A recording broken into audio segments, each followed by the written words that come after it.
¿Qué onda, Puncher? ¿Cómo estás? Bienvenido a un episodio nuevo de Punch. Hoy estoy muy emocionado. Tenemos con nosotros a un gran invitado que quiero conocer mucho más de él.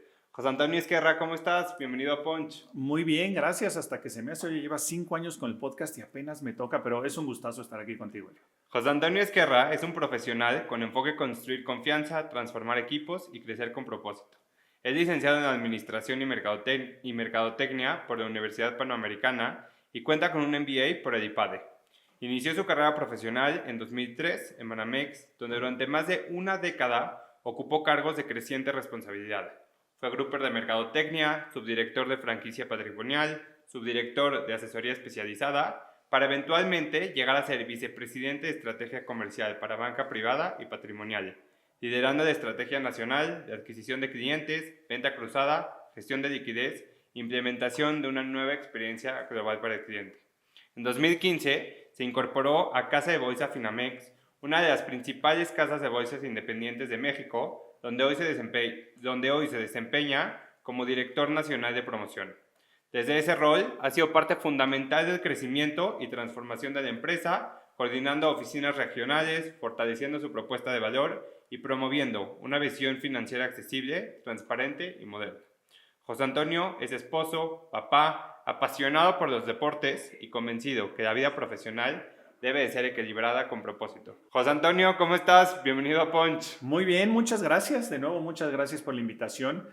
Veo que ya investigaste mucho y fíjate, te quiero decir, te voy a contar una historia rapidísima antes de que nos metamos a tus preguntas. Dijiste que la carrera inicié profesionalmente en Banamex, lo cual es cierto y no. Antes de esa chamba, yo trabajé un año en Televisa Deportes. No viene ni en mi currículum, porque yo estudié al mismo tiempo Administración y Mercadotecnia, estudié para cronista deportivo, una de esas locuras. Entonces, al mismo tiempo que estudiaba la carrera, me metí como cronista deportivo. Entonces, mi primer chamba oficial fue ser reportero afuera del aeropuerto, agarrando a los jugadores y haciéndoles preguntas. Esa fue mi primer chamba oficial. Y después me metí en lo que sí había estudiado, que era la parte más financiera y de marketing. Oye, está buenísimo que nos cuentes ese contexto porque hoy pues tienes un programa de radio, todo se conecta, ¿no? Y cómo todos los puntos van conectándose. Ahorita vamos a ir conociendo más de ti, de tu trayectoria, Perfecto. pero como siempre en todos los episodios tenemos esta sección de preguntas para empezar, llamada la 5D. 5 preguntas rápidas, cortas, aleatorias, lo primero que te llega a la mente, ¿va? Ok. José Antonio, en una palabra, Intenso. tu libro favorito. La neta no, prácticamente no leo y tengo que decir que mi libro favorito se llama Las dos muertes de Flor González, que es el de mi esposa, entonces lo tengo que decir, pero a la gente luego le da como cosa decir que no lee, yo me informo de muchas otras cosas, pero a los libros casi no le pego, ese es mi favorito. Buenísimo. En los últimos 3 meses, ¿cuál es la mejor compra que has hecho? En los últimos 3 meses, esto está bien chistoso y algún día lo discutiremos, pero yo creo que me compré un coche chino, un BYD, por primera vez en mi vida. Los chinos lo están haciendo muy bien y pues me tiene bastante contento. Buenísimo. ¿El deporte que más practicas? Fútbol y pádel. El que más me gusta por mucho es el fútbol.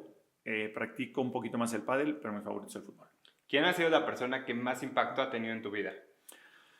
Uy, un montón de gente, pero si lo resumo en uno, yo diría que mi papá, porque desde el día uno es la persona que está más cerca de ti, que más te enseña, y hoy en día que vive, pues te sigue educando de alguna manera y enseñando muchas cosas. Buenísimo. José Antonio, para empezar a conocerte, sin duda, gran parte de tu trabajo y gran parte de invertir va muy relacionado al riesgo. Pero creo que tú piensas muy diferente alrededor del riesgo. Entonces, cuéntame, ¿cómo defines tú el riesgo y cómo piensas alrededor de él? A ver, depende en qué nos metamos, ¿no? Si hablamos de riesgo en las inversiones, yo lo he dicho ya en algunos otros foros, para mí el riesgo como tal no existe, que es una de las grandes discusiones que muchas veces tengo, ¿no? ¿Por qué no existe? Porque para mí el riesgo solo va a existir si tú inviertes en un solo activo. Cuesta mucho trabajo decir que el riesgo no existe porque la gente en general cuando invierte lo primero que te pregunta es ¿cuál es mi riesgo de esta inversión?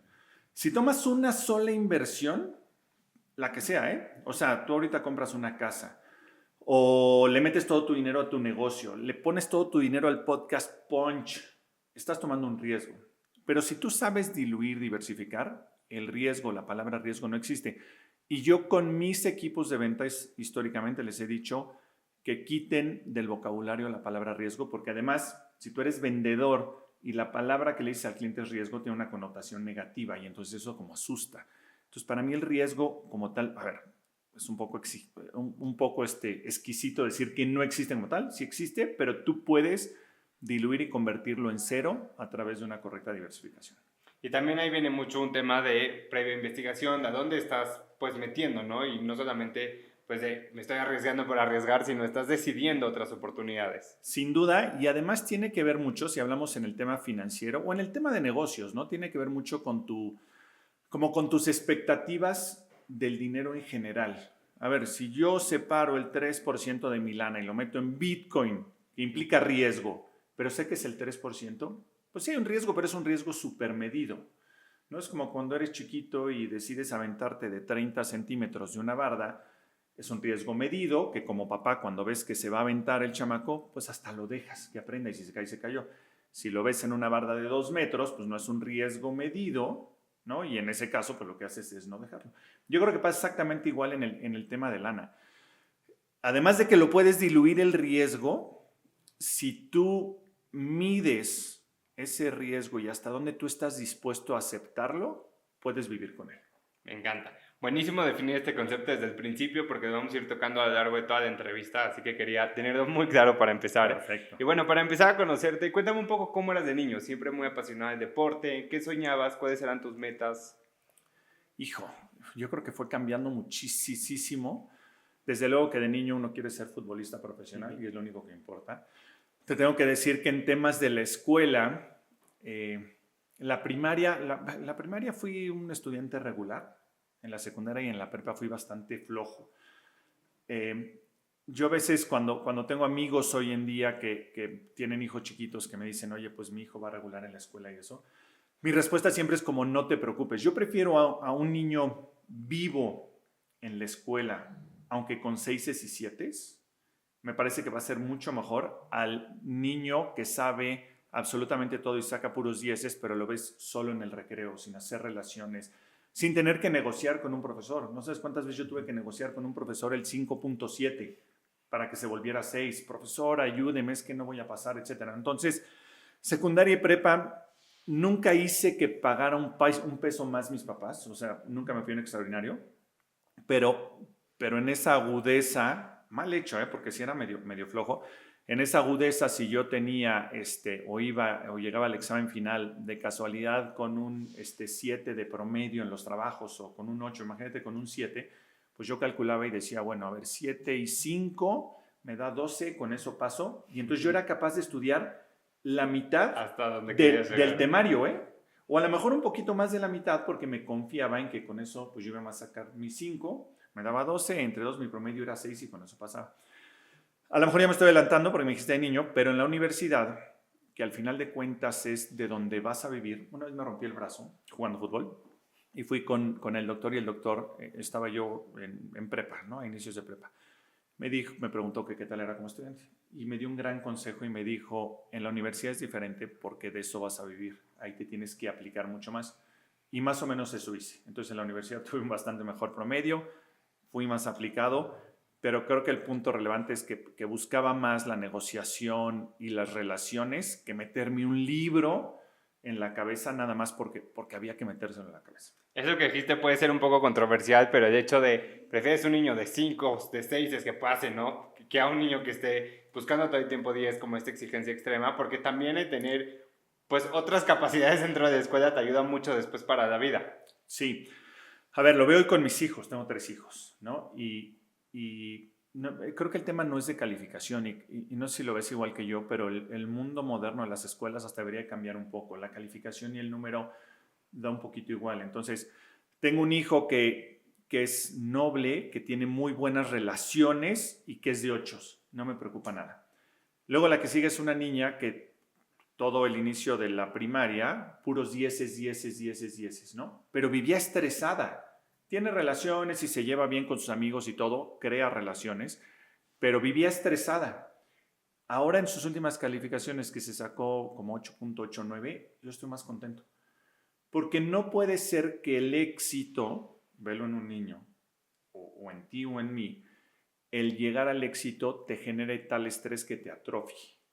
Eso creo que no está bien. Entonces, a tu pregunta, más que si está bien sacarte o si prefiero a alguien de 5 o 6, pues preferiría yo a alguien de 9 y 10, pero que cree relaciones, que sepa negociar, que entienda cómo es que se mueven las inversiones, no las inversiones, cómo es que se mueve la gente. Te voy a contar otra anécdota. Siempre me voy por anécdotas y espero que no sea el tiempo, pero mi hijo un día me dijo que lo habían regañado en la escuela, lo habían llevado a la dirección o algo así, porque compraba los jugos en la cafetería, te voy a inventar, en 15 pesos, y luego se daba la vuelta y se los vendía a los niños en 20. Ganaba dinero. Dije, ¿por qué lo llevarías a la dirección si está entendiendo lo que es un negocio? ¿No? O sea, mejor oriéntalo. Pues si el niño es un negocio y los compró en 15 y 10 minutos después se los vendió a alguien en 20, pues se vale, ¿no? A ver, a lo mejor no en el momento y puedes orientarlo, pero ¿por qué deberíamos delimitar? Canalizar de información de manera correcta, ¿no? En lugar de verlo como algo negativo. Exacto, pero yo prefiero ese niño, aunque se saque un 7, ¿no? A los 10 perfectos y que a lo mejor no entiende esa parte de negocio, lo único que quiere es meterse en él. Preferiría al que hace negocios saca 10, desde luego, pero a lo mejor no siempre se puede tener todo. Me encanta. Y bueno, estudias Administración y Mercadotecnia en la Universidad Panamericana. Como dices, ahí ya tenías otro grado de responsabilidad, ya sabías que el juego iba a cambiar un poco, ¿no? Aunque tampoco te defina al 100% eso que hagas. Cuéntame un poco cómo te lleva a tomar esta decisión y cómo empiezas a crear tus próximos pasos de carrera profesional. A ver, la decisión te va a dar risa, ¿no? Ni vas a ubicar lo que te voy a decir y seguramente la gente que te ve tampoco, porque yo soy bastante más viejito que tú, mucho. Había un programa que se llamaba, y aquí los jóvenes de la cámara, a ver si se acuerdan, no creo, pero había un programa que se llamaba Papá Soltero, un programa hace muchísimos años. Y el hijo de este programa, en un programa de Televisa yo creo, hacía publicidad. Entonces llevaba como los bocetos de una campaña de coche y no sé qué, y dije, eso me gustaría, eso se ve padre. Y de ahí decidí estudiar mercadotecnia, que si te das cuenta no dicen nada de finanzas. Yo no estudié finanzas como tal, ¿no? Pero hace poquito, en la oficina, o continuamente lo hacemos en Finamex, amigos míos me dicen, oye, te puedo mandar a mi hijo que tiene 16, 17 años, está pensando si estudiar finanzas y quiero que vea cómo es eso, ¿no? Y al final siempre les doy como una retro después de ponerlos a cargar cajas, o sea, porque creen que van a llegar a operar la bolsa. No, primero hay que cargar cajas, sacar fotocopias y luego vas aprendiendo un poco. Al final les doy un poco la retro y mi filosofía es que, a ver, si te vas muy distante en la carrera que vas a escoger, a lo mejor tú querías medicina y escoges leyes, estás frito. Pero dentro de la administración, si escoges mercadotecnia, finanzas o escogiste una carrera de economía, no te debe de preocupar tanto haberte equivocado. Porque, no sé el porcentaje, te lo voy a inventar, pero a lo mejor el 80 o el 90% de lo que vas a aprender y que te va a servir para tu carrera laboral, lo vas a aprender el primer día de trabajo. Todo lo demás te va a dar muy buenas bases. Yo estudié Administración y Mercadotecnia. Después de estudiar Administración y Mercadotecnia, tengo un trabajo ahí muy chiquito en una distribuidora de combustibles donde yo les hacía análisis FODA y cosas de esas que sí tenía que ver un poco con mi carrera. Y por azares del destino, un primo me invita a trabajar con otro equipo a Banamex. Yo no había estudiado finanzas. Sabía sumar. En el área de marketing, ¿no? No, primero llegué a Finamex en una parte de ventas, a Banamex en una parte de ventas. Okay. Había un producto en particular en Banamex que era una inversión que sigue existiendo y también lo tenemos en Finamex, pero es una inversión en la cual tus intereses, tus rendimientos, no pagas impuestos por ellos. Era un boom y Banamex lo creó. Entonces Banamex para venderlo contrató un grupo de 10 chavos que iban a ayudar a ir con los asesores financieros a decirles este es el buen producto. Y contrataron a 10 personas de 22 años, yo entre 22 años, a vender el producto. Yo estudié mercadotecnia y de repente yo tenía que saber de finanzas, saber qué era un CETE y cómo es que pagaba intereses, o de acciones, o peor aún de temas fiscales, porque si yo le decía al asesor financiero que su cliente no iba a pagar impuestos, pues tenía que tener las bases para eso. Nos dieron una capacitación como de 2 o 3 semanas y al ruedo, ya estoy tirando esto, y al ruedo nos aventaron directamente a la parte de vender, ¿no? Entonces, yo creo que toda esa experiencia la fui aprendiendo. En mercadotecnia no me explicaron de impuestos, la fui aprendiendo en el camino con un montón de equivocaciones. Hubo clientes que me decían, eso no es como lo que estás diciendo, y pues a meterme a la Ley Federal del Trabajo a estudiarla. insisto, te estoy inventando el porcentaje, pero 80 o 90% de lo que vas a aprender de tu carrera lo vas a aprender en el trabajo. Entonces, si yo les doy un consejo es, no tengas miedo. Si más o menos van en la línea las carreras, no tengas miedo por equivocarte, escoge una y solito el camino te va a ir llevando a lo que te guste. Ten miedo de que tu primer trabajo no te guste, porque si tu primer trabajo no te gusta, hijo, cámbiate luego, luego. Justo en un episodio pasado estaba platicando con Bárbara González. Bárbara fue CEO de Bitso, ahorita es CEO de Philip. Y ella decía cómo, sin duda, cada una de las decisiones que iba tomando, cada trabajo que iba diciendo que sí, fueron marcando un caminito hasta la persona que soy. Y qué importante es esto que dices, ¿no? No guiarte precisamente en tu carrera, sino en esas decisiones de trabajo que estás metiéndote, porque es como tus siguientes pasos se van a ir dando y se va a ir desenvolviendo. Sí, le tienes que hacer mucho caso a lo que te dice tu cuerpo y tu sentido común, sobre todo en los primeros trabajos. Yo no puedo creer que alguien de 21 o 22 años en su primer trabajo, que además te pagan, no sé, 10, 15, 18 mil o 20 mil, pues lo que sea, pero no te pagan un sueldo importante, vaya a disgusto o enojado al trabajo. Ese es tu momento para buscar otro. O sea, el trabajo te tiene que motivar. No, a ver, se vale algún día levantarte enojado y de malas y muchos días, ¿no? Yo llevo los últimos 3 meses súper de malas porque a lo mejor todo el mundo escuchó, en Finamex acabamos de comprar los activos de Vector, ¿no? Y antes comprábamos una empresa que se llama Columbus, entonces ha sido tal estrés que yo le decía a mi esposa, no puede ser que hoy todos los días enojado, pero es una racha de 1 o 2 meses o 3 y listo. Y que ya tienes consciente, ¿no? Hay un por qué lo estás haciendo. Y que tiene un fin, porque este estrés o esto que nos está pasando, pues va a tardar 2, 3, 5, 6 meses, no más de eso. Pero cuando tienes 22 años y vas a tu primer trabajo y no te apasiona, búscate otra cosa rápido. Lo más rápido que puedas, porque si no vas a hacer carrera. Porque aparte sí te empiezas a volver como de nicho y vas a empezar a hacer carrera en algo que no te gusta. Y después, cada año que pasa, va a ser mucho más difícil que te cambies. Entonces, creo que ese es el momento de moverte. Supongo que a ti te apasiona muchísimo Punch. Si te apasiona muchísimo Punch, síguete por este camino o el hacer podcast o lo que sea, tú lo vas a sentir luego, si eso es lo que más te motiva y te apasiona. Buenísimo. Y bueno, pues entras a Banamex, estás ahí por casi 20 años, una trayectoria muy larga donde estuviste pues en diferentes partes de la empresa, ¿no? Ahorita cuentas cómo empezaste en el área de ventas, de ahí trabajas en marketing, subdirector de franquicia patrimonial, de asesoría especializada, muchísimos roles hasta después convertirte en el VP de estrategia comercial, banca privada y patrimonial. Sí. Acabo de decir muchísima información, pero pues son 20 años detrás de esta frase. Cuéntame cómo se ve la carrera en Banamex y justo cómo vas creciendo y escalando en los diferentes puestos, en la diferente estructura de la empresa. Sí, fue un poquito menos de 20 años, ¿no? Pero sí fue una carrera larga, fue mi primera escuela.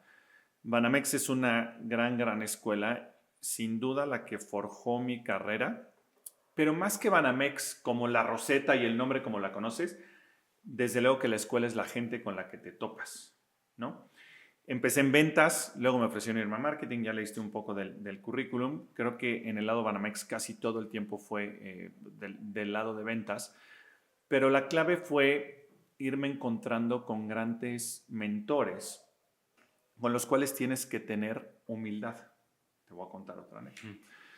Cuando paso de vendedor, me dicen, de vendedor yo ganaba una lana, porque aparte en comisiones nos iba muy bien. Y el director del área me dice, ¿sabes qué? Yo veo que puedes llevar este producto en marketing, pero vas a ganar como un 60% menos, ¿eh? Porque en ventas las comisiones eran muy altas. Habían hecho un presupuesto imagínate, para 10 y estábamos vendiendo 1000.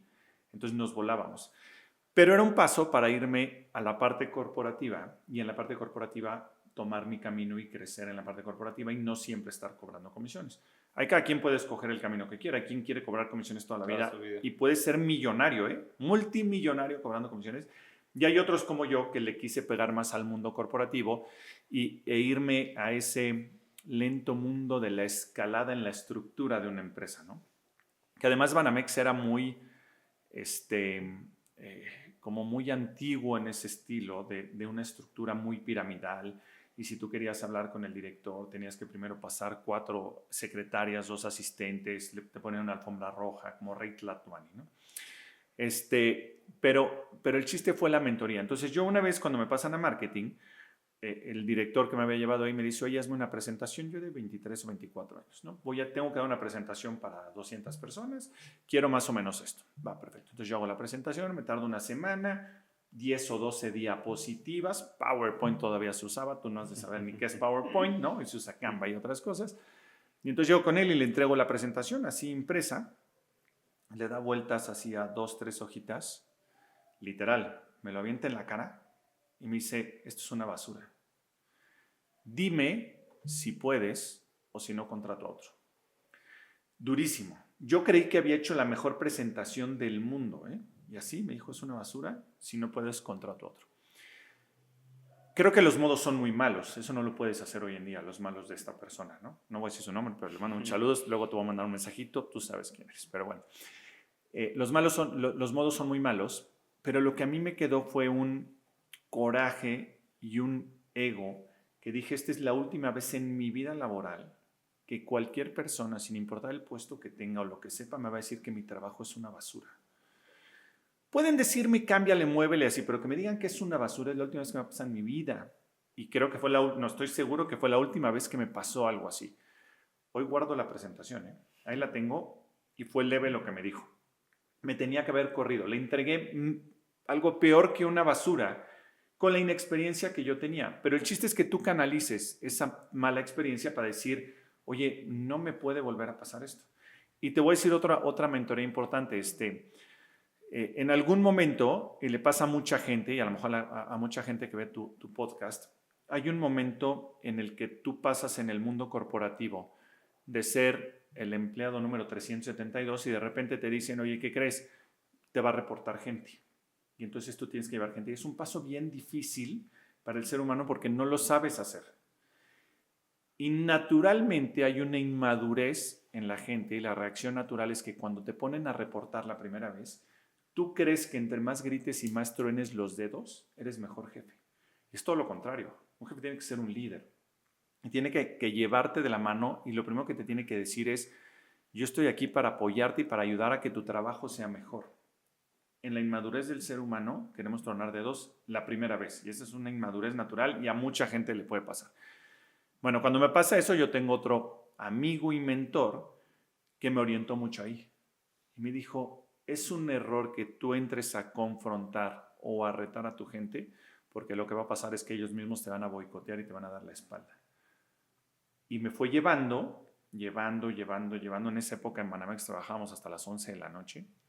Sacaba una lechera y nos la tomábamos así y filosofábamos y me fue llevando en esa madurez. Son 2 ejemplos, te podría dar 100, pero lo que quiero dejarte a ti y a la gente que sigue tu podcast es que sí importa en qué institución estés, hay muchas que son buenas escuelas, pero la clave para tu crecimiento va a ser la gente siempre. Los jefes que tengas, agárrate de un buen mentor, ponle humildad, como cuando me dijeron que mi trabajo era una basura y era peor que una basura y a darle a lo que sigue, ¿no? Para mí por ahí va el camino. No, esto me encanta porque muchísima gente dice no busques un trabajo, busca un jefe, porque ese jefe va a ser el que te va a estar impulsando, el que te va a estar ayudando y eventualmente pues tú poder convertirte en esa inspiración para más personas. Claro. ¿Cómo se vio para ti este camino, pues casi 20 años en el proceso? ¿Cómo se vio cuando ya decides pues que ya era momento de hacer un cambio y pasarte a otra institución? Fue muy divertido porque, a ver, Banamex es la institución, un tamaño gigante de institución, yo estaba bien. Cuando te pierdes en un mundo corporativo como el de Banamex, ellos tienen muchos estándares que no necesariamente son tan positivos. Por ejemplo, cuando tú subes de sueldo en una institución, te subes de puesto en una institución como estas, por ejemplo, hay políticas y te dicen, aunque subas de sueldo, nunca te puedo subir más del 15%, aunque subas de puesto, nunca te puedo subir más del 15% de tu sueldo. Entonces eso en un corporativo te va limitando. Ahora, yo he sido bastante fiel a las instituciones en general, ¿no? Muchos años en Banamex, 10 años en Finamex, y así he tratado de hacerlo. Cuando pasa esto, como que en algún punto caí con una headhunter que agarró mi currículum y dijo, este güey me late por su perfil, voy a ver cómo lo coloco. Le gustó mi perfil y me llevó sin yo pedirlo, me llevó a 8 o 10 diferentes proyectos en un año que a ella le gustaban. pero a mí no, o el jefe, o la institución, o el reto. Cuando llego a Finamex, lo que veo es un reto bien interesante. ¿Tú ahí estabas buscando salir de No. Banamex o simplemente fue esta No. Headhunter que te planteó esta oportunidad? Por azares del destino, alguien a quien entrevistó esta Headhunter antes de mí le dijo, te recomiendo a esta persona, y le llegó mi currículum y se enamoró de mi carrera o o cómo me vendía, no sé, pero dijo, yo te voy a buscar algo. Yo no estaba buscando y me llevó a varios proyectos. Entonces, de repente llegó el de Finamex y el proyecto estaba bien interesante y le creía al proyecto como tal. No era un tema de lana, desde luego que negocié lana. Y siempre tienes que saber negociar lana y es muy importante porque al final de cuentas, me voy a salir rapidísimo del tema, pero cuando yo hablo con mi equipo, les digo que el trabajo, sin duda, no es ni medianamente lo más importante. Por lo menos hablo por mí. Para mí lo más importante es lo que está fuera del trabajo. En mi caso, mi familia, mis gustos, viajar, etc. Eso sí es lo más importante. Pero gracias al trabajo podemos conseguir estar muy bien en lo que para mí es lo más importante, ¿no?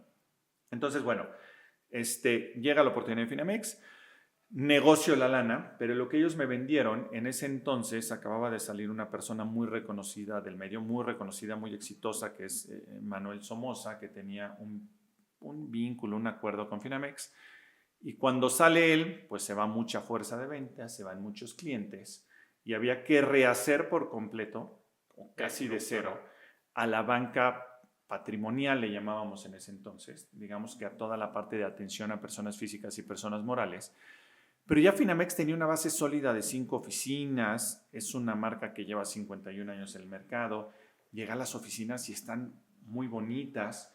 En ese entonces estábamos en Reforma y me llevaron al piso 28, el edificio da al Ángel de la Independencia. Me dijeron, esta va a ser tu oficina y entonces se ve toda la ciudad y me enamoró el proyecto, el rehacer algo de cero, me enamoró.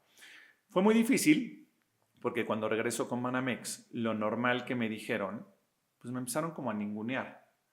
¿Cómo te vas a ir de este gran banco a... ¿Cómo se llama? ¿Cómo se llama esa cosa a la que te quiere decir? Finamex tan chiquito. ¿Y cómo si estás tan consentido en Banamex te vas a ir eso? Pues sí, ya llevo un rato en Banamex y de repente hay que darle el golpe. Por más que soy bien fiel a las instituciones, hay momentos de vida en los que los tienes que cambiar, ¿no? Mi hijo tenía un solo hijo, tenía, yo creo que como un año de haber nacido. Era un buen momento para hacerlo, le creía al proyecto, le creía a la lana y fue una gran decisión, de las mejores decisiones que he tomado en mi vida. Me aventé, por más que dije muy confiado, bueno, si algo sale mal en Banamex voy a tener las puertas abiertas. Eso es una mentira. Es una mentira. Tú no te puedes ir a un lado pensando en que donde estabas vas a tener las puertas abiertas, porque si regresas en 6 meses derrotado, pues no te van a decir... Pues, si corres con mucha suerte te van a decir pásale, pero a ver a qué puesto, a ver con qué sueldo, a ver con qué responsabilidades. Mejor como con esa reputación, ¿no? De que se fue, regresó, o sea, como ya cambió todo. Como cabizbajo, ¿no? Así como no ya funcionó el plan que tenía. Sí, como tristón. Entonces, de hecho, cuando hay gente que cambia de chamba, yo algo que les digo siempre es, nunca vas a tener la certeza de que la decisión que estás tomando la vas a tomar. O sea, no hay nadie que diga, estoy 100% seguro de la decisión. Siempre va a haber la duda de si estás tomando la decisión correcta o no. No te tiene que asustar eso. Lo que tienes que pensar es que si falla, no vas a tener un colchón, pero tienes que ir a entregarte ese trabajo. Y rápido te cuento esta anécdota. En la despedida de Banamex, había mucha gente y una de las personas dice, bueno, pues mucho éxito, que te vaya muy bien, pero estoy seguro que vas a regresar. Y entonces otra persona interrumpe, uno además de mis mentores, interrumpe la conversación y dice, no, yo no estoy de acuerdo contigo. Porque si regresa quiere decir que no le fue bien. Yo por el contrario espero que tú no regreses, porque quiere decir que tuviste mucho éxito del otro lado. Entonces con esa mentalidad tienes que ir. No puedes ir con la mentalidad de, bueno, y si no me va bien, regreso. No. Te vas a comer el mundo en ese momento. Y si te equivocas, que se vale, pues ya vemos qué hacemos. Ya vemos qué hacemos hacia adelante. Me encanta. Cuéntame en este proceso con esta Headhunter, ya nos cuentas un poco cómo llegas a Finamex, o sea, cómo se te plantea la propuesta, pero ¿qué específicamente hizo que quieras entrar a Finamex? Y ahora sí creo que es el momento perfecto para que nos cuentes un poco más de detalles de qué es Finamex. A ver, ¿cómo decidí entrar? Tal cual por el proyecto, porque había que rehacer y porque por fin yo tenía a mi cargo la responsabilidad completa de un negocio de un P&L. En Banamex yo tenía un puesto relevante, importante, pero no era la responsabilidad completa. Yo era parte del área patrimonial. Aquí a mí me estaban entregando el área completa patrimonial. De hecho, al principio Ciudad de México y luego toda, ¿no? Pero eres dueño del negocio, o sea, eres dueño de un P&L y eso me motivaba muchísimo. Aunque fuera en un lugar chiquito, vale la pena a veces dar 2 pasos para atrás, como en un lugar más chiquito, que además éramos chiquitos, y ahorita te platico de Finamex, hoy nos sentamos en la mesa de los adultos, digo yo, ¿no? Pero ese reto estaba bien interesante porque por fin yo era dueño de un negocio completo, aunque fuera una empresa más chiquita. A eso es a lo que yo le creí en el proyecto, ¿no? A ver, Finamex es una súper institución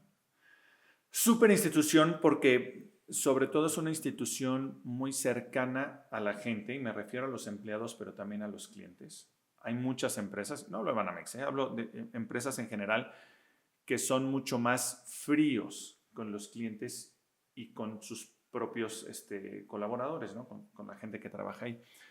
Entonces, Finamex es una gran institución en ese sentido. Es una institución que antepone siempre, y creo que yo he contribuido con esa filosofía, aunque viene desde los dueños, por supuesto, de esa cultura, de ese ADN, pero Finamex antepone siempre, antes de pagarte un gran rendimiento así, antepone siempre como la ética y la responsabilidad hacia los clientes. Lo que yo les digo siempre a mis clientes es, tenemos clientes desde 100 pesos hasta miles de millones de pesos. Yo cuando voy a una cita con un cliente nunca pregunto cuánta lana tiene. No me importa. Lo que les digo siempre es, a ver, yo no sé si tú tienes 50,000 pesos, 1,000,000 de pesos o 100 millones de pesos. Lo que sé y estoy seguro es que esa lana que hoy tienes te costó mucho trabajo hacerla. Como para que yo cometa la irresponsabilidad de poner en riesgo tu lana. Entonces, en los productos financieros, pues el CETE que compres aquí o en otra institución es el mismo. La acción de Apple es la misma. Creo que hoy las bancas patrimoniales o estas bancas privadas, o se llaman diferente en todos lados, el reto que tienen o donde se pueden diferenciar es por servicio, pero sobre todo por la ética y responsabilidad de los clientes. Finamex es una gran institución, me cambió la vida porque por fin yo tomaba decisiones solito, ¿no? En la institución anterior, en Banamex, porque es un monstruo. Para yo comprar una pluma tenía que hablar a Nueva York, ¿no? Lo entiendo, no está mal. Siendo un monstruo tan grande, pues tienes que concentrar cosas. Es parte. Fue lo bonito de irme a esta institución más chiquita en donde, me cambió la vida porque mis ingresos fueron mucho mejores, que fue parte de lo que negocié. Ya dijimos que eso siempre es importante, ¿no?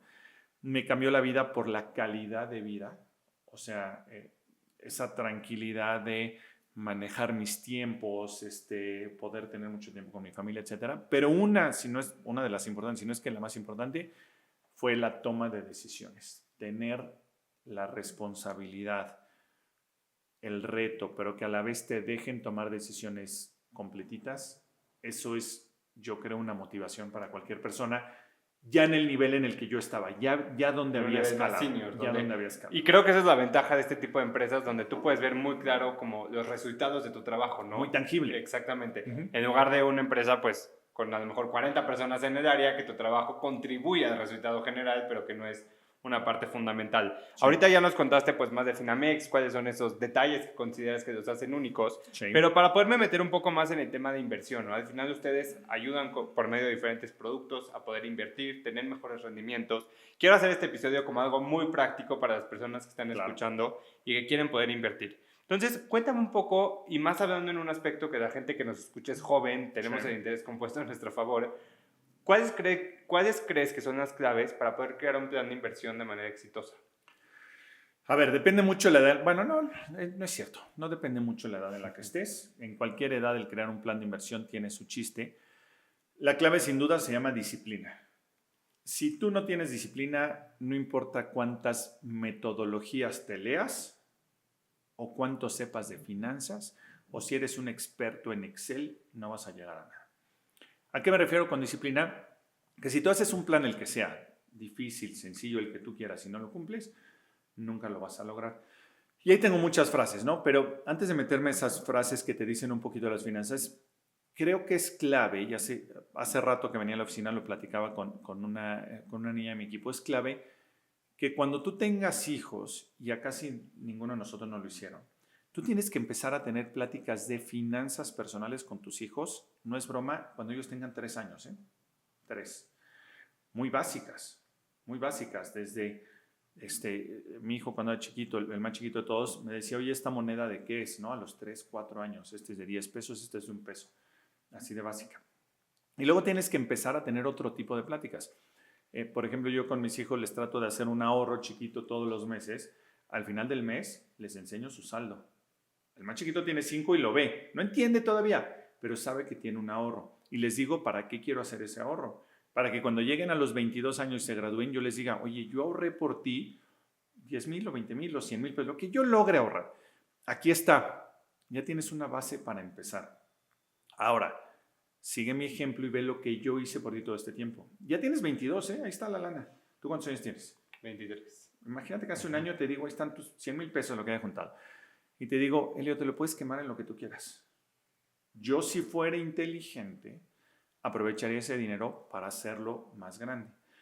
Y ahí sí ya puedes. Este hábito, ¿no? De la disciplina que llevas viendo y que pues sabes que así se construyó. El hábito que yo lo fui haciendo.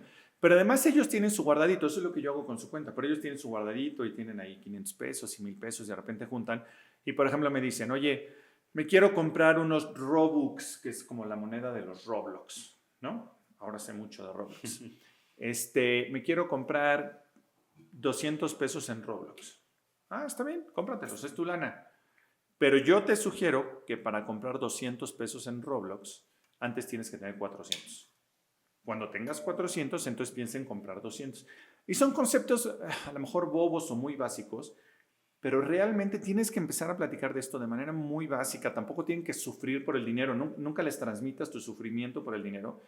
Pero es muy importante que desde los 3 años entiendan cómo es el dinero, para qué funciona, cómo es que, o sea, mi hijo de 11 años hoy te sabe explicar para qué, o sea, cómo funciona un banco. Cómo es que si tú le das dinero, tú le estás prestando dinero al banco y en consecuencia ellos te pagan intereses. ¿Y qué hace el banco? Ese banco se lo presta a alguien más caro, y entonces es el negocio del banco. Y entonces de repente mi hijo de 11 años me dice, ¿y yo podría hacer lo mismo? ¿Qué tal que yo le pido a alguien que me dé 500 pesos y le digo que en un mes le voy a dar 520 y entonces esos 500 yo se los presto a alguien para que me dé 550? A los 11 años. No quiero que se dediquen a eso, no, pero esos conceptos básicos son bien importantes, ¿no? Entonces, regresándome, me desvío luego mucho el tema, perdónenme, pero me apasiona esto. Regresándome al tema de algunos conceptos, ahí es cuando les empiezas a hablar del interés compuesto, por ejemplo, que lo mencionabas al inicio, que es una maravilla el interés compuesto y muy poca gente lo entiende, ¿no? El interés compuesto, voy a decir algo muy básico, pero el interés compuesto es que si hoy tenías 100 pesos, la siguiente vez vas a tener 110 y la siguiente vez tu inversión ya no va a ser con 100, va a ser con 110, entonces tu interés va a ser mayor. El interés compuesto es una maravilla porque pues es traducido al español, es una bolita de nieve. Pero no sirve de nada que sepas ese concepto si tú no forjaste una disciplina de ahorrar 100 pesos al mes. Hay una frase que me gusta usar muchísimo, no la inventé yo creo, pero ya la oí que mucha gente la dice, pero es que tú tienes que tener la disciplina de gastarte el dinero que te sobra después de ahorrar, cuando normalmente lo hacemos al revés. Ahorramos el dinero que nos sobra después de gastar. ¿Y cuánto te sobra normalmente después de gastar? Sí. 0. ¿Por qué? Porque nos lo quemamos todo. A veces nos quemamos inclusive por adelantado. Ya sé que viene mi nómina en 3 días. Pues de una vez voy a Liverpool y me compro mi iPhone adelantado y lo saco a meses. Entonces ahí vienen errores financieros importantes que nos podría llevar 400 horas de explicación. Pero mi punto clave es que si no tienes disciplina, no importa cuánto sepas de finanzas, no importa si tienes 22, 23, 3 años o 50, hay gente que ha tenido que empezar desde cero a los 50 años. Si no tienes disciplina, ni te canses en aprender de finanzas. No tienes absolutamente nada que perder el tiempo. Mejor aprende de disciplina, sin duda. Me encanta. Y a ver, ustedes en Finamex pues tienen una cartera enorme de clientes, han acompañado a muchísimas personas a invertir. ¿Qué patrones ustedes, y hablando desde la data, han identificado de cómo justo se pueden crear grandes rendimientos en portafolios de inversión? A ver, más que grandes rendimientos, porque los rendimientos tienen mucho que ver o van de la mano del perfil que tú tengas como inversionista, ¿no? Tú puedes generar mucho más rendimientos si inviertes más agresivo, pero pues, tú a tus 23 años probablemente deberías de estar invirtiendo mucho más agresivo. La persona que tiene 75 años que vive de sus rentas, pues tiene que invertir cero agresivo, ¿no? Entonces, si hablamos de rendimientos como tal, pues depende mucho del perfil. ¿Qué patrones vemos y qué hábitos vemos? Pues yo creo que van de la mano un poco de lo que te decía, antes, ¿no? En mi vida laboral y de platicar con muchos clientes, con muchos amigos, porque cuando trabajas en esto, mucha gente se acerca y te dice, oye, ¿tú qué harías con esta lana? Y no sé qué. He visto a mucha gente que parece y actúa como millonario, sin tener dinero. Muchísimos. Entonces, lo que les excita, lo que los motiva, lo que los emociona, permíteme las palabras, es el estatus. Pero la mayoría de esos se van a terminar muriendo pobres, porque llega un momento en que dejas de generar ingresos. Tú eres riquísimo, un sueldo extraordinario de 500,000 pesos, imagínate esa locura, y te queman los 500,000, eres pobre, completamente pobre. Tú no eres riquísimo, tú ganas solamente 40,000 pesos, pero ahorras 10,000, eres más rico que el otro, ¿eh? Y el otro trae una supernave. Y tú ahí vas con trabajo, sacando créditos como puedes. Mi papá me lo decía mucho, ahorita que hablamos de quién es de las personas que más te han motivado. Él en algún momento, somos 4 en la familia, ¿no? Yo y 3 hermanos y yo. Y él en algún momento tuvo que pagar 3 carreras al mismo tiempo. Yo ya estaba empezando a trabajar. Me pagaban, no me acuerdo, al principio 6,000 pesos, ¿no? Pero me sobraban 4. Y a él no le sobraba nada. Inclusive pedía créditos. Entonces me decía, es que tú no entiendes que tú eres mucho más rico que yo.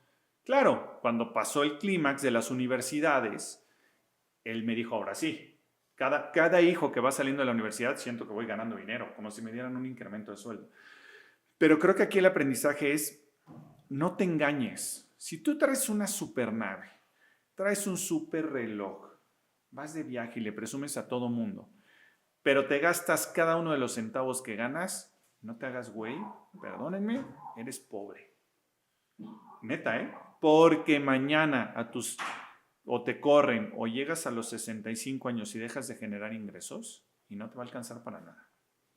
Muy diferente a los hábitos que veo en las personas que más dinero han juntado en su vida.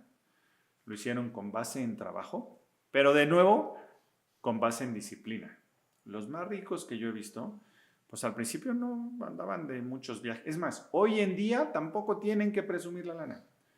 Y tienen un montonal de dinero, ¿no? Hay hay un ejemplo que yo hago, ¿no? Con los clientes que tienen menos lana, cuando los invitas a comer, te piden de tomar algo por arriba de lo que normalmente toman. Si toman etiqueta roja, te piden negra, y si toman negra, te piden verde. ¿No? ¿Por qué? Porque están siendo invitados. Y marca patrones, que creo que por ahí va tu pregunta. El cliente mediano, que ya hizo su buen ahorro, que le va bien, que tiene estabilidad económica, cuando lo invitas a comer, te pide lo que normalmente tomes. Si pide Bacardí, toma Bacardí. Si le gusta la etiqueta verde, lo que tú quieras, yo ni tomo whisky, ni sé. Te pide lo que normalmente pide. Y eso es un patrón. El más chiquito está acostumbrado a gastar mucho. El de en medio ya tiene estabilidad y te pide lo que normalmente pide. El supermillonario no come contigo. Te invita a tomar un café a su casa. No necesita que lo lleves a un restaurante. Él no necesita ir al restaurante más caro de México. No necesita.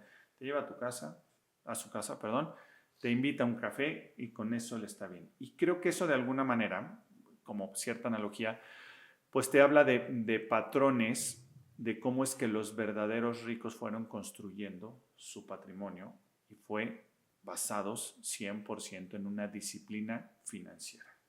Creo que por ahí va. Y no, me encanta y contestaste perfecto la pregunta porque es justo esta forma de hacerte el hábito de la disciplina, ¿no? Sí. Y cómo toda la parte de tu mindset también, de qué estás gastando, de qué estás invirtiendo, de cómo realmente quieres llevar tu vida y tu carrera, creo que contestaste perfecto y va muy en línea de lo que queríamos lograr. Y para cambiar un poco de tema, pues tú has construido una marca personal alrededor de tu trabajo, ¿no? De hecho, pues tienes tu programa de radio, has participado en diferentes podcasts, programas. Entonces, cuéntame, ¿qué beneficios te ha traído? Si realmente has visto un beneficio de manera personal, todo el tema de marca personal, ¿y por qué metes tanto de tu tiempo a esta línea? Ay, soy bien sincero, ¿eh? Más o menos. Te voy a decir por qué. A mí no me llama, no me motiva tener seguidores.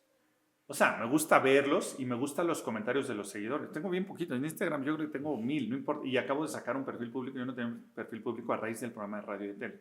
Esto se da circunstancialmente porque yo trabajando en Finamex, pues me toca ser el vocero en muchos programas de radio, de tele, etcétera. Y me gusta muchísimo. Partimos esta entrevista, no, al menos de que la editen, pero partimos esta entrevista diciendo que yo había estudiado para cronista deportivo. Entonces me gustan mucho los medios. A razón de esto se da la oportunidad en Grupo Fórmula de tener un programa está en tele, en radio, en YouTube, en Spotify y en algunas otras plataformas. A raíz de ser vocero, como que en algún momento Grupo Fórmula me dice, oye, ¿por qué no hacemos un programa? No sé qué, está patrocinado por Finamex, etcétera. Y me toca conducirlo. Y el momento, esa hora de la conducción del programa, yo creo que es mi momento favorito de la semana. La paso increíble, me encanta voltear a ver a la cámara y me encanta producir y que te estén hablando por el chicharito y ese estrés y eso es mi momento favorito y eso lo disfruto muchísimo, muchísimo los comentarios de los seguidores, etcétera. Pero soy malísimo y creo que no me apasiona tanto ponerme a crear contenido. Mi marca personal me interesa porque al final de cuentas eso deriva en alguna chamba que puedas tener en el futuro, deriva en que mucha gente se me acerca naturalmente a preguntarme, oye, ¿qué opinas de esta inversión? ¿Qué opinas de la otra? En muchos comentarios y eso te va llenando, ¿no? Para eso es muy importante que tengas una marca personal, pero no creo que se limite a salir en podcast o en la televisión o en el radio. Una marca personal en general. Que tú llegues a un lugar y la gente diga, este cuate se dedica a esto, es exitoso en tal, me gustaría acercarme a platicar con él, no porque tenga 1000 seguidores o 500,000 seguidores, sino porque sé que hace esto y me gustaría aprender algo de él. Bien dicen que marca personal es lo que dicen de ti cuando tú no estás. Entonces, todo lo eso defines perfecto. Perfecto. Esa para mí es la marca personal que más vale. Que hablen, no la había oído, está maravillosa, que cuando yo me vaya o cuando yo no esté en un foro se hable bien de mí o se hable del éxito o que se hable de tu ética o que se hable de que eres buena persona. Esa es la marca personal que vale mucho más de si sales en un podcast tan fregón como este o sales en la televisión. Esa es la marca personal que yo quiero construir, que he tratado de construir. Me ha costado muchísimo trabajo. En la chamba, de repente soy muy frontal y tengo que adaptar mi forma de ser para no caer gordo. Pero es la chamba que tienes que hacer y esa es la marca personal, sin duda, la que sí me interesa crear, que cuando tú llegues, pues, yo mis anécdotas, pero por ejemplo, a mi equipo de ventas, les digo, tú tienes que hacerte notar. Y les doy un ejemplo muy básico. Tú cuando entras a un elevador y hay 5 o 6 personas, tienes 2 opciones para entrar al elevador. O entras y te pones así y te pegas y aprietas tu botón y te pones en la esquinita. O hay 5 o 6 personas y entonces te pones erguido, te arreglas el saco y dices, buenas tardes. Y entonces todo el mundo te va a voltear a ver. Así te tienes que dar a notar. Es el ejemplo muy básico, pero tú tienes que hacer ver tu presencia y que la gente sepa que estás. Y eso va a derivar después en una marca personal, porque sepan que eres exitoso, porque haces bien una cosa, porque eres buena persona, porque tienes fundación, por lo que sea. Para mí es la marca personal que más vale, mucho más que la que hacen muchos, que son súper exitosos y que tienen muchos seguidores, porque hacen fregón contenido, etcétera. Pero yo estoy más inclinado en la otra. Sí, me encanta. Al final, marca personal no significa crear contenido, salir en redes sociales, sino todos tenemos una marca personal y todos tenemos que trabajar en esa marca personal, no desde un lado de crear contenido Claro. otra vez, sino desde el lado de qué proyectas y qué quieres transmitir a los demás. De acuerdo. Ya para empezar a cerrar, pues bueno, hay muchísima gente joven que nos escucha, que está pues en esta construcción de carrera, ¿no? De decidir sus siguientes pasos. Y tú pues has estado en empresas muy importantes por un largo tiempo en cada una de estas empresas. Ya lo platicamos, ¿no? Como muy leal a estas organizaciones donde has estado. ¿Qué beneficios ves de ir creciendo tu carrera corporativa y de quedarte un largo tiempo en estas instituciones? ¿O cómo piensas versus estar saltando pues entre organizaciones, entre roles y entre cachuchas diferentes? Sí, si no te importa, le agregaría una que es ser emprendedor, lo cual yo no he sido en forma constante, ¿no? He tenido algunos negocios por ahí chiquitos, pero mi rol no ha sido ser emprendedor como tal. Pero me preguntan mucho eso, ¿no? Primero quiero separar entre ser emprendedor y ser godín, como soy yo. Los dos son igual de importantes e igual de fregones si tú eres alguien exitoso y bueno para tu chamba. Se me hace absurdo que alguien diga la palabra godín, suena mal. A mí me encanta que me digan godín porque soy un godín exitoso, ¿no? Y porque me va bien. O al revés, que digan, oye, no manches, tú te despiertas a las 10 de la mañana y a lo mejor es alguien que se despierta a las 10 de la mañana y se duerme a la 1 de la mañana con su negocio y le va súper bien. Los dos son súper loables, ¿no? Yo como lo defino es que en el mundo corporativo, si tú eres alguien bueno y te interesa la lana, puedes ser millonario. Fácil, no fácil, con mucho trabajo, pero es alcanzable. Es alcanzable ser millonario con base en el éxito, ¿no? Como emprendedor, puedes ser multimillonario, pero va a ser así. En una montaña rusa constante de éxitos y decepciones porque tu riesgo es mucho más alto. Es el equivalente, si tú estás en el mundo corporativo, a invertir en deuda, en CETES, y el otro es el que invierte en acciones. La vas a sufrir en el camino, pero puedes ganar mucho más lana si mantienes la constancia y te levantas de muchos golpes. En el mundo corporativo, pues es una línea así ascendente si eres bueno, pero no tiene brincos, en el otro tiene muchos brincos, ¿no? Tú puedes coger cualquier camino y te puedes brincar de uno a otro y son igual de buenos los dos. Ahora, entre cambiarte o no de instituciones, pienso que no hay que ser, yo les diría que no hay que ser tan leal siempre, o sea, hay que ser muy leal a la gente, no necesariamente a la corporación, hay que ser muy leal a la gente, a tus mentores, pero tampoco hay que irte al extremo de estar cambiando de trabajo y le pasa mucho a la gente joven cada 3 minutos. Si te ve mucha gente joven hay algo que te tengo que decir y te la voy a aplicar también para ti, pero yo he notado mucho ahora que contrato gente joven como desesperación, como que es un defecto y no aplica para todo el mundo, pero es un defecto en estas generaciones que todo lo quieren fácil. ¿No? Y no sé si las anteriores generaciones eran igual, pero ahora lo noto mucho más. Entonces, veo gente que contrato, que va bien 2, 3 meses y de repente algo no les gustó y, o sea, ni siquiera se toma el tiempo a hablar contigo, renuncian. ¿Cómo? ¿Por qué? O sea, tienes que tropezarte, tienes que empujar, va a haber muchas cosas en el camino. Yo creo que específicamente a tu pregunta,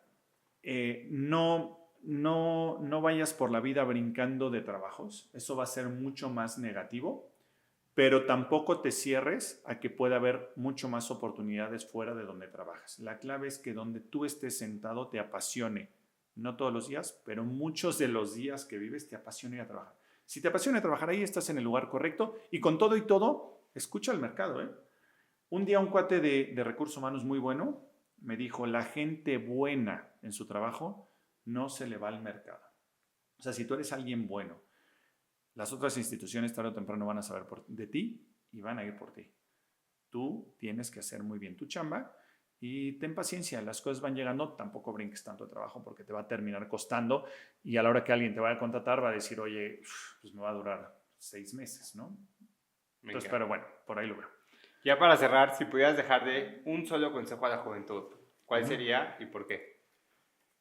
Hijo, un solo consejo a la juventud.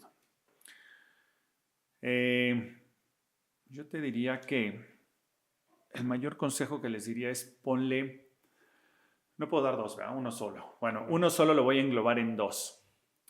Primero, sé ético con la gente que te rodea, sé derecho con la gente que te rodea, no por eso no puedes ser duro y un tiburón en los negocios y todo lo demás, pero sé ético. Y el segundo que yo te diría es, ten hambre siempre. Siempre ten hambre de algo más. Siempre ten hambre de ser exitoso. Siempre ten hambre de querer el puesto de tu jefe. Siempre ten hambre de poner un negocio y una vez que tu negocio va bien, piensa cuál es el que sigue. Lo peor que podría ser, sobre todo como gente joven, que a veces lo veo, es el conformismo. Entonces, sin la ética no vas a ningún lado, sin la lealtad no vas a ningún lado de la gente que te rodea y la gente que es tu mentor, pero ten hambre, ten pasión y cómete el mundo lo más que puedas. No importa si tienes un negocio, si te equivocaste de carrera, si tu trabajo cambió 3 veces, cómete el mundo y ten hambre porque es la forma en la que tú vas a ser alguien exitoso en la vida profesional. Me encanta. ¿Qué viene para José Antonio? ¿Qué viene para ti en este nuevo año? ¿Y cuáles son tus próximos retos y el proyecto que más te emociona? Híjole, laboralmente vienen un montón de retos. Finamex ahorita está en un momento muy ambicioso. Nada más este año, bueno, este año no, el 2025 compramos 2 instituciones importantes. Esas 2 instituciones tienen que jalar muchísimo. Tenemos hoy ya más de 240,000 millones de pesos. No nos vamos a detener ahí. La ambición que trae Finamex es súper, súper grande y tengo la suerte que esa parte que es el asset management, el cuidado del dinero de los clientes, tengo la suerte y la fortuna de que depende de mí. Entonces, cada brinco, cada salto cuántico que vayamos dando, pues va a implicar mucho más responsabilidades. Ahí lo veo. ¿Qué viene para mí? Pues seguir divirtiéndome mucho en los medios, ¿no? Porque me gusta mucho participar en los medios. En este tipo de podcast, las veces que tú quieras podemos platicar aquí. Eso me gusta muchísimo. El reto profesional va a ser durísimo. ¿Y qué viene para mí hacia adelante en lo personal? Hace algunos años yo decidí que la lana, junto con mi esposa y con mi familia, la lana no se gasta tanto en lujos básicos, en el reloj, en el coche. Es bueno tener un coche bien y lo que tú quieras porque es importante. La lana se gasta en experiencias. Entonces, ¿qué espero en los siguientes años? Un montón de viajes, un montón de experiencias, porque al final de cuentas para eso trabajamos, para vivir la vida con mucho sabor y con mucha pasión. Entonces, espero muchas experiencias hacia futuro en la vida personal. Me encanta. Pues muchísimas gracias por estar aquí.